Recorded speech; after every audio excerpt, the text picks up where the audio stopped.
The cost of IT in business can be staggering. From hardware and software expenses to services like internet and phone, you don't need to spend a fortune on IT to succeed. If your organization spends more than $500 monthly on any service, or you're considering signing a long-term contract, IT Enabled can help you manage your technology and minimize your costs. Contact us today to schedule a free consultation. IT Enabled, we're here to help.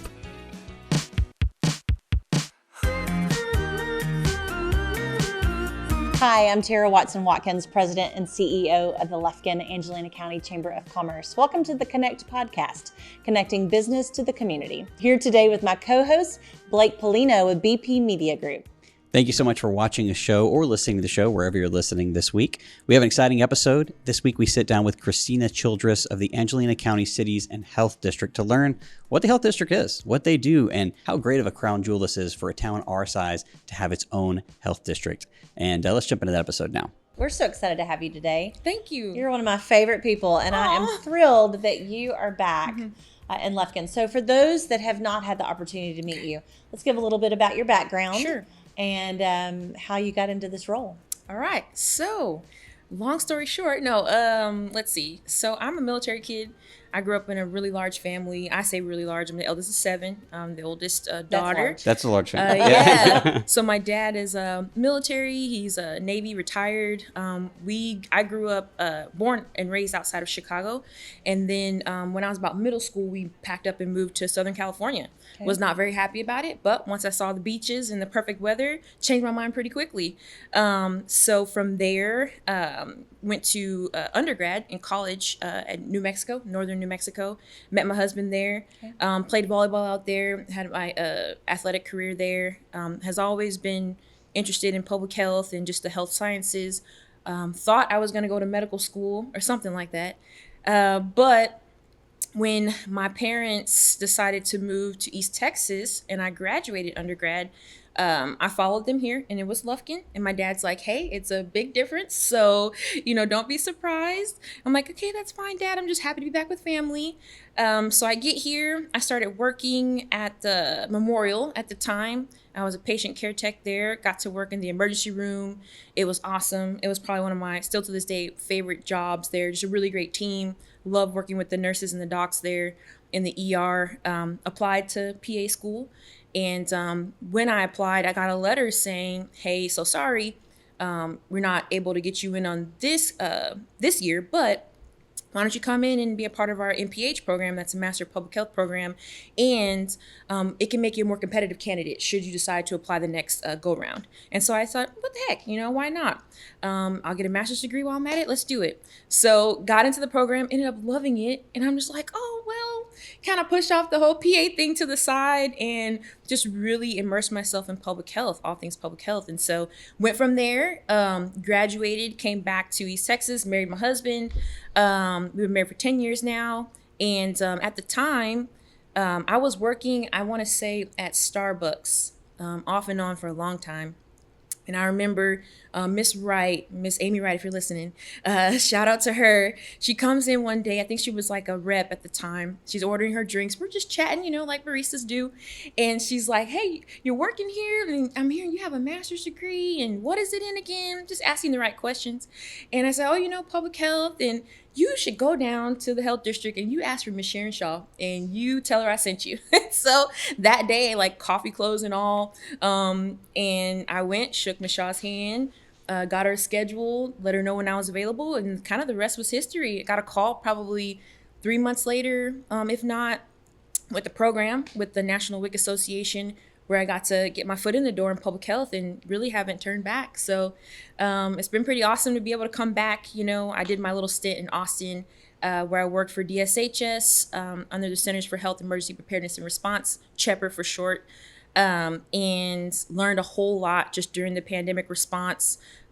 Really had the opportunity to step up to the plate for so many things. I mean, things that I never would have thought I would even do in public health, talking about contracts and, working with vendors and doing all those things. Had to learn so many things so quickly and then be able to report to our higher ups, the commissioner of health and the governor at short notice. And so all of that experience combined, I think, really set me up. Little did I know, to be able to have the opportunity to come back to East Texas and apply some of that knowledge. So it all kind of worked out. I'm just really grateful And now for the here opportunity. you are Yeah. as the executive director Yeah. of the Angelina County and Cities Health Yes, District. ma'am. That's a big circle. It's so big. Yeah. It's a really cool story. Yeah, thank to you. have gone through that journey. I love For that. sure. So for people who don't know, what does the health district do? Like, what is it responsible for? How is it in our everyday lives? Right. Kind of explain that for people who may not That's know. a great question. So the health district is your one-stop shop, I like to say, Yeah. for all things like public health promotion, healthy, eating, healthy, really communities. When I was in school, we would say, like, you get to sleep better at night. You don't have to worry about, like, if your water is contaminated, or if, the restaurant that you're going to is just giving you whatever. Because we have services like environmental health and inspections.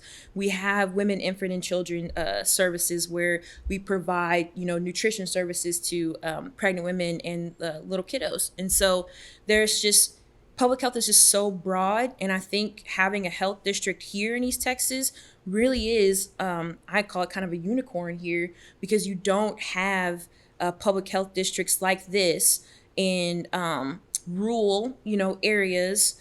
In fact, more north, like towards Tyler, the region kind of takes care of a lot of the public health needs as opposed to a local, health district. So we're really lucky, I think, to be able to have that, where you can go to a public health department and, like, get questions answered, look at data sometimes, be a part of something bigger that's going to actually help or improve health outcomes in the end.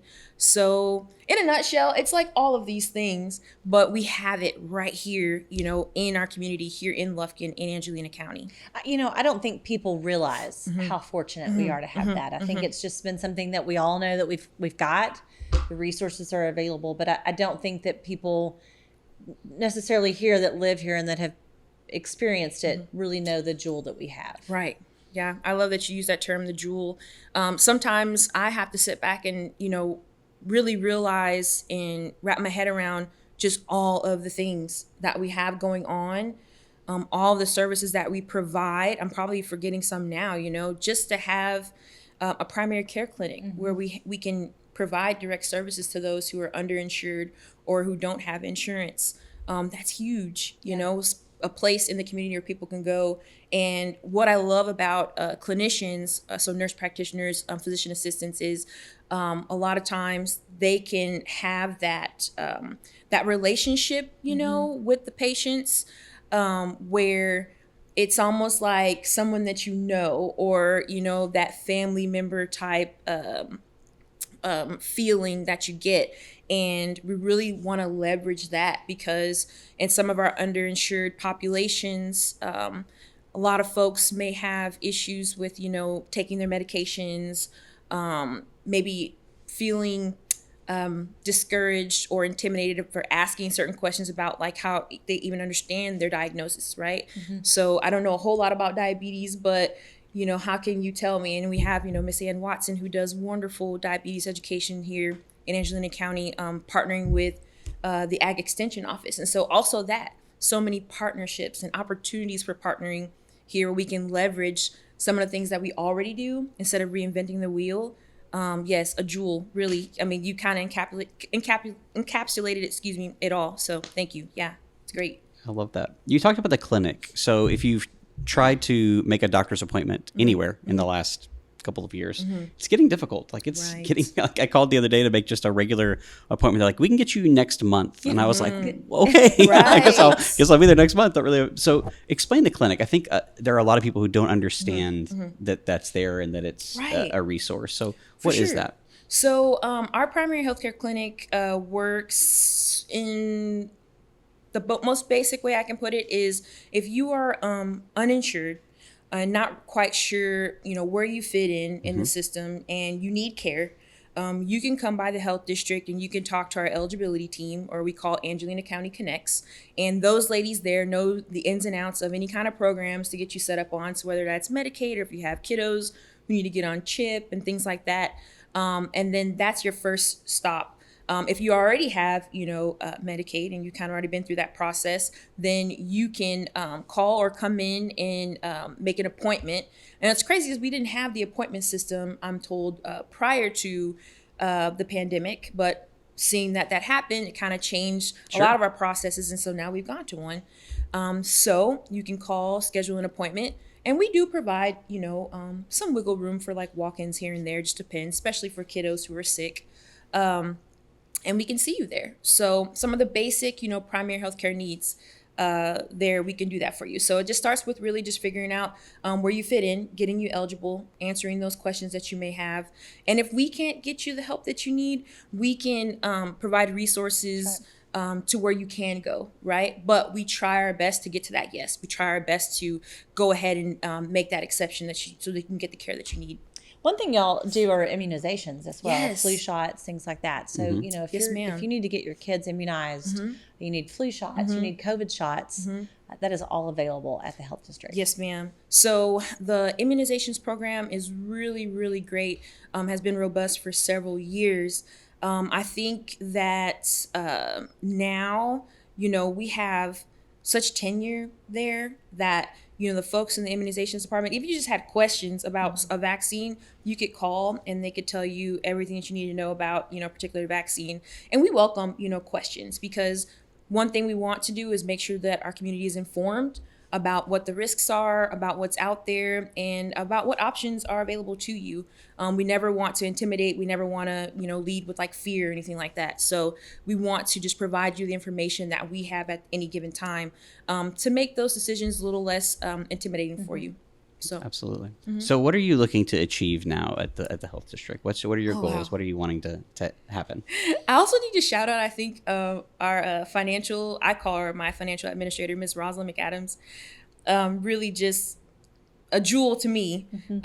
Just all things finances and things. You ask the question, how do I see? And I have these big dreams, big goals, obviously this huge vision, because I can see it, I can feel it. I know that we can get to that point. But I love Miss Rosalind because she always brings me back to earth. She's kind of like, hey, we don't have the money for that right now, but here's how we can get there. So I appreciate that. But I still like to have that.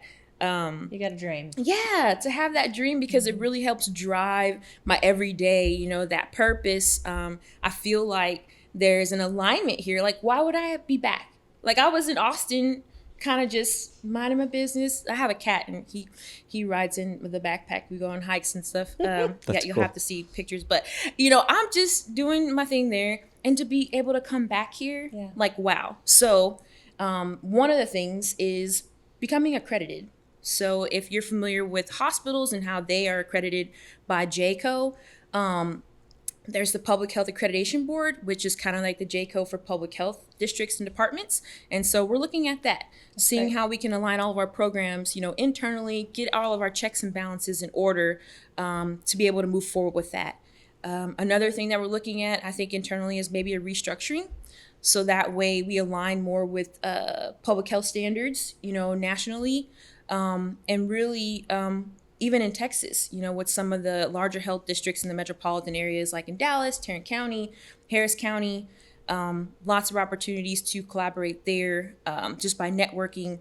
So many folks have just been so great to me, I think, up until this point where if we wanted to do those sorts of things, I feel like now that relationship is there to where we can move forward. So a lot of things, too, that I have. I probably can't list them all. I think those are probably the most important, is really just getting accredited, looking at the health district and making sure that we are community informed with any programs that we decide to do going forward. So one big goal, I think, is working with the board to identify what challenges that we have here in Angelina County, and then coming up with a strategy, whether it's a community in light of like a forum, our board members and them speaking up for their constituents, and then just kind of looking at that before, we may apply to a certain grant. That's going to be tough, right? Because those grants will come and you kind of have to get on them. Sure. But I think that I'm really big about data. I often look at like some of those programs, you know, in those big cities, and I'm just like, oh, we could just get, you know, a dashboard that shows you this, that, and the other. When it comes down to it, and one thing I learned at the state is this is really like taxpayer funds. You know, we want to be good stewards of taxpayer dollars. We want to show that folks who don't know the jewel that they do have here and what, you know, what resources that are there and what it's being used for and how it's made a difference. We want to show that. So really, really big on that. Hopefully in the next year or two to be able to start being able to provide that sort of data to the community so they can see. It's not just a place where, you know, you go and maybe get a shot, but there's just so much more. And that we're really here for you. If I could tell them that, you know, the community, the health district is here for you at the end of the day. So with being accredited, does that open up for more grants that are available? So currently, I haven't seen that that's the case. Actually just got off a meeting the other day, a call with FAB, and they kind of discussed that. It's just really an opportunity for health districts to bring themselves up to standard across the board. Lots of board involvement too. So there may be some I'm not aware of at the moment, but I don't think that that's that's not what it is that I was under my understanding at the time. Yes, ma'am. So, you know, the Chamber's been really fortunate over the last, I guess, 2 years. We've worked directly with you at the health district with a new grant called Champions for Children. And, you know, people are like, well, why is the Chamber involved in this? You know, we know that if our children are healthy, that our community is healthy. Which means that businesses are healthy. That's right. So it was a direct correlation for us to be able to work with y'all, to SFA, the social work team. And I think that all of a sudden we're ready to really put it into the public view so that they can see we're trying to get children under the age, you know, of 2 to 4 really healthy so that when they start school, they're in a good place to be able to go and be productive little citizens in our community. Absolutely. And thank you so much, Ms. Watkins. You have been fabulous in just helping to facilitate and maintain and make sure that, you know, our goals are met with this program. So thank you. And thank you to the Chamber. We're excited to, you know, people just say, why is the Chamber doing this? I'm like, because it's good for the community. Yes, ma'am. It's good for the community. Yeah, so I love that. You're on point. It's good for the community. What's good? Who doesn't want to see like the return on investment, whether it's you're investing in the children so that by the time that they get into, you know, elementary school, high school, that they stay, you know, in East Texas and they go to SFA and get their education, and then they are running businesses here in leadership positions at our hospitals. Like, you have to look at the bigger picture a lot of times. And so I think that I feel a little bit that my purpose here is to kind of look at that, you know, and look at how that it's going to work for our future here. I'm invested. I feel like, you know, I'm excited to be here. I'm excited about the way things are going, and super excited about just the people that I have surrounding me, including the Chamber, folks over here at the Chamber. So thank you. We're excited to see what you do, Kristina, and thank you. All the future of the health district. We know it's in good hands. Thank you so much. I appreciate that. We appreciate your time. Thank you. And thank you so much for watching and listening again this week. We truly appreciate your support.